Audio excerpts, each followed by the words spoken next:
বিশ্বাস করুন দাদা, চলার পথ তো সোজা ছিল, হঠাৎ এসে গেল বাঁক।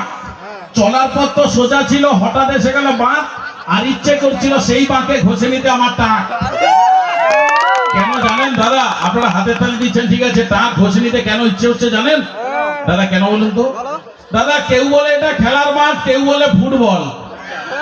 বৌদি, এটা খেলার মাঠ মনে হয়? কেউ বলে এটা খেলার মাঠ, কেউ বলে ফুটবল, কেউ বলে না রে ভাই এটা তো পিতলের গামলা, বাড়ি নিয়ে পালিয়ে যাও। এটা পিতলের গামলা, হ্যাঁ কেউ বৌদি এটা পিতল, হ্যাঁ নিয়ে যাও, ঠাকুরের কাছে ভোগ নিয়ে যাবে পিতল গামলা। শুধু এটা নয় দাদা, আমার বউ কি বলে জানেন? বউ বলে ডিসেন্টিনা দরকার নেই আর কেবিল। বউ বলে ডিসেন্টিনা দরকার নেই আর কেবিল। বন্ধুরা বলে না বৌদি এর উপরে ভাতের থালা রাখবো, এটা তো ডাইনিং টেবিল। কত টেনশনের মধ্যে আমরা আছি। আর আমি যে টেনশনের মধ্যে আছি, আমি বললাম না এখানে যদি টেনশনের কথা বলি 11-12 দিন একটানা অনুষ্ঠান হবে, এখানে বন্ধ হবে না।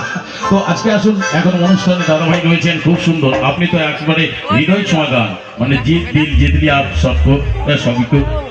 हिंदी बात हमको थोड़ा थोड़ा मैंने একটু आया, तो बेसी হয়তো नहीं आएगा।